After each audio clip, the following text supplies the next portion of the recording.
you know. There is a peculiar paradox woven into the very fabric of human experience, one that almost no one suspects at first, because it hides itself in plain sight. We spend our lives trying to grasp reality, to secure it, to shape it, to make it conform to our desires and definitions. And yet, like trying to hold on to flowing water, the tighter we grip, the less we truly feel, the less we truly see. And so I want to invite you, just for a little while, into a kind of experiment, not a doctrine, not a set of rules, but a shift of attention, a gentle turning of the head. Because the truth I wish to explore with you is astonishingly simple, and yet endlessly deep. Only those who surrender ever truly see. Now, surrender is a frightening word for many people. It seems to imply defeat, weakness, giving up, letting the world roll over you, and becoming some sort of passive spectator in your own life. But that's only because we've been taught to imagine life as a battle, and ourselves as isolated beings, struggling against forces larger than we can comprehend.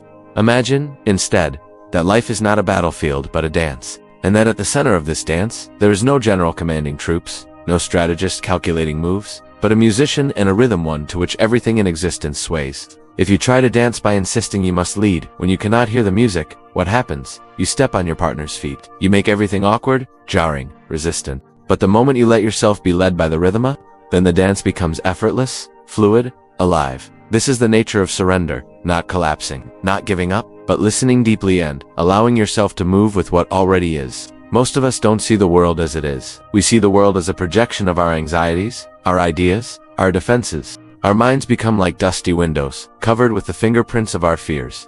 We don't see life, we see our attempts to control life. This is why surrender is necessary, because surrender cleans the glass. And suddenly the world reveals itself, not as something to conquer or manipulate, but as something to meet, to encounter, to experience fully, without the mind standing between you and the immediacy of existence. Let me tell you a story. There was once a man walking through a forest, carrying a lantern in the brightness of midday. Someone asked him, "Why do you carry a lamp when the sun is shining?" The man replied, "I am looking for my way, but there is light everywhere." The other said, "Yes," the man answered, "but I do not trust it. I trust only what I can hold."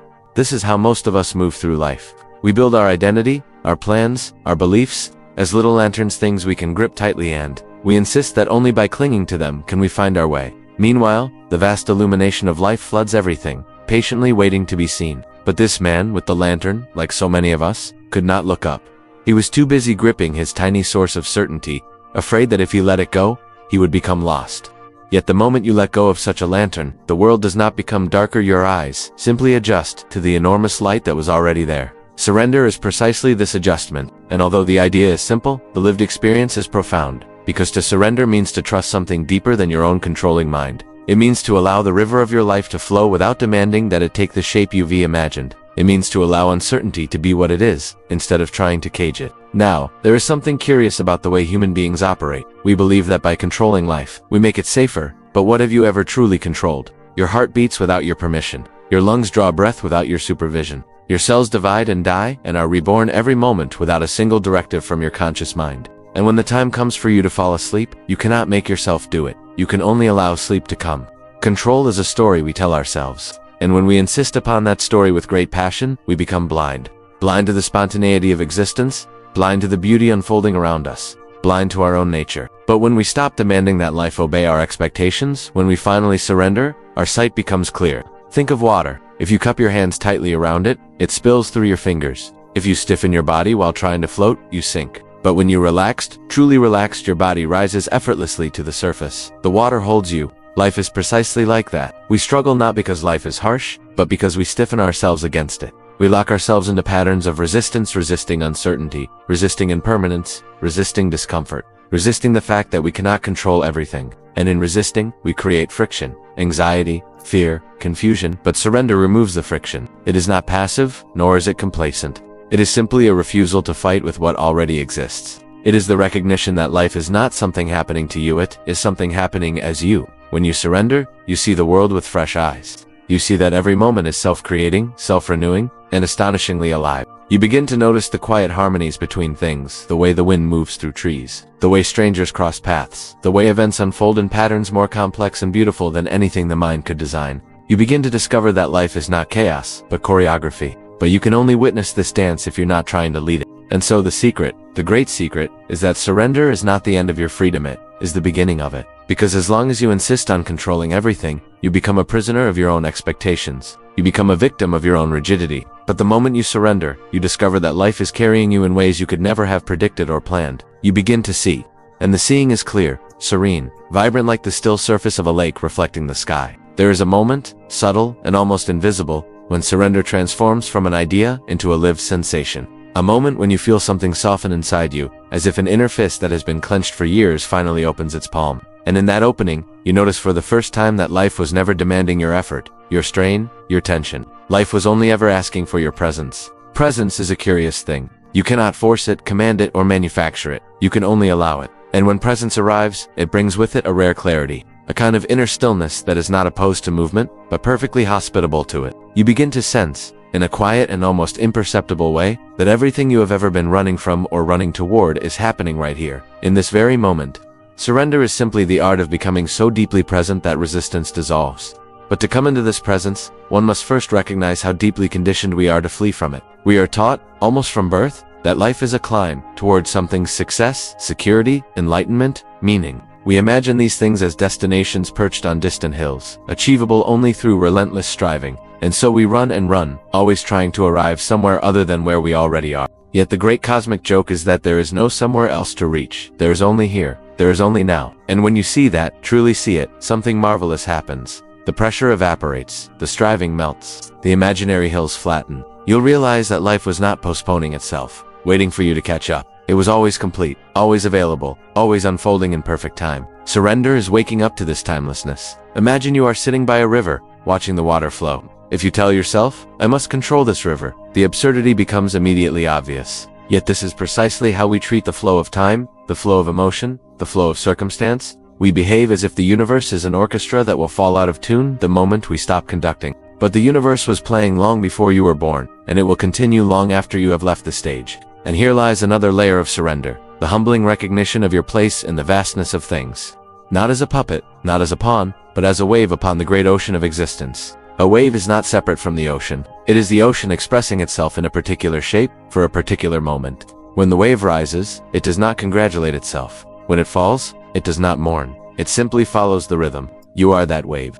And surrender is nothing more than rediscovering your oceanic nature. But people often ask, if I surrender, won't I lose myself? And here I must answer with a question. Which self are you referring to? The self that is terrified. The self that is constantly clinging, grasping, shielding itself from change. The self that feels separated from the world, isolated in a small mental fortress. That self is already an illusion. And when you surrender, it is not your true identity that dissolves, it is the false one. The one made of fear. The one made of conclusions about who you should be. The one constructed from the expectations of others. Surrender is the beautiful process of peeling away all that you never really were, until what remains is something spacious, spontaneous, and deeply alive. You do not lose yourself. You return to yourself. There is, however, a crucial misunderstanding we must clear. Surrender is not a technique. You cannot turn it into a strategy for achieving peace, happiness, or spiritual reward. The moment you attempt to surrender in order to get something, you have already stepped back into the realm of control. Then surrender becomes another tool in your toolbox of manipulation, and the whole beauty of it slips away. True surrender has no motive. It is an act of pure openness, allowing life to be as it is, without demanding it to be different. And from this openness, clarity emerges naturally. Insight arises naturally. Joy arises naturally. Not because you sought them, but because you removed the tension that was blocking them. To surrender is to stop interfering with the intelligence of life. Look at a tree. It does not force its branches to grow in a straight line. It bends with the wind, reaches toward the sun, and becomes its unique shape simply by responding to what surrounds it. No resistance, no agenda, no self-consciousness, and yet it becomes magnificently itself. Human beings, on the other hand, have a talent for resisting the very forces that would help them grow. Instead of bending with the wind, we stiffen and crack. Instead of reaching for the light, we analyze the mechanics of photosynthesis. Instead of trusting the soil, we demand guarantees. And in doing so, we suffer not because life is unkind, but because we refuse to participate in its natural flow. Surrender is participation. It is becoming intimate with reality, rather than trying to dominate it. It is allowing yourself to feel whatever arises: fear, joy, anger, confusion, without turning these feelings into enemies. Because the moment you stop fighting them, you discover that emotions are not problems to solve, but waves to ride. They crest, they fall, they dissolve, and in their dissolution, a deeper stillness becomes visible. That stillness is not something you create, it is something you uncover. Inside that stillness, seeing becomes effortless. It is as if a veil has been lifted from your eyes, and everything shines with a quiet lucidity: people, objects, sounds, moments, you begin to perceive the interconnectedness of things, the subtle threads weaving your life to every other life. The boundaries that once felt rigid begin to soften. You sense, in a way beyond thought, that you are part of something vast and mysterious. And the most astonishing part is this: the mystery welcomes you. It does not require you to be perfect, enlightened, or serene. It asks only that you stop pretending to be separate from it. Surrender is this cessation of pretending, and in that cessation, vision arises, a vision that does not come through the eyes, but through the whole being. And when this vision awakens in you, even for a moment, you begin to understand why surrender has bewildered, frightened, and fascinated human beings throughout history. For what it reveals is nothing less than the truth that the very things you have been resisting were never threats at all. They were invitations, subtle gestures from life, guiding you gently back to yourself. The storms you feared were not punishments, but movements of the larger rhythm. The uncertainties you avoided were the very gateways through which depth enters your experience. You see, clarity does not come when you tighten your grip. It comes when you release it. But releasing the grip feels dangerous at first. After all, you have spent years, perhaps decades, training your mind to believe that safety lies in control. And so, when I say surrender, a part of you may recoil, saying, if I let go, things will fall apart. But look closely. Have you not also experienced the opposite?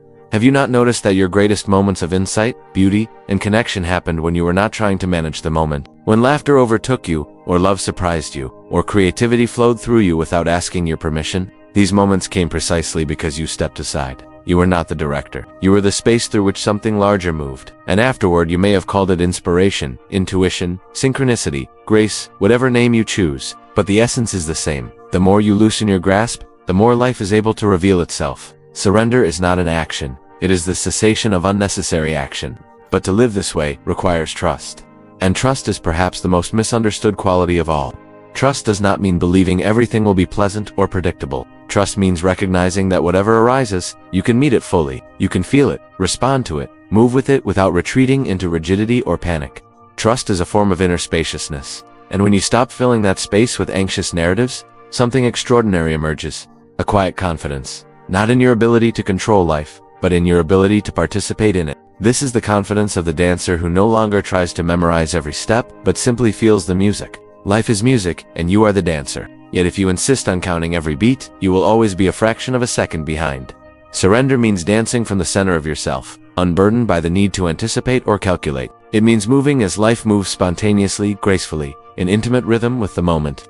There is a deep liberation in this spontaneity. It frees you from the prison of self-consciousness, from the endless worry about how you appear, what others think, whether you are doing life correctly. Because once you surrender, you realize there is no correct way to live. There is only the authentic unfolding of your own nature, which has always been unique and cannot be duplicated. You are not meant to follow a script. You are meant to improvise. And yet, improvisation terrifies the mind that seeks certainty. The mind says, give me a plan, tell me the right answers, show me the guarantee. But life offers no guarantees, not because it is cruel, but because guarantees would rob it of its beauty. If you always knew what was coming, there would be no wonder, no discovery, no growth. Uncertainty is the canvas on which experience paints its most vivid colors. Surrender is the embrace of this uncertainty. It is stepping into the unknown, not with fear, but with curiosity, not with dread, but with openness. It is recognizing that the unknown is not darkness. It is simply the part of life you have not yet illuminated with your attention. And when you bring presence to the unknown, it transforms. It reveals pathways you could never have imagined from the vantage point of fear.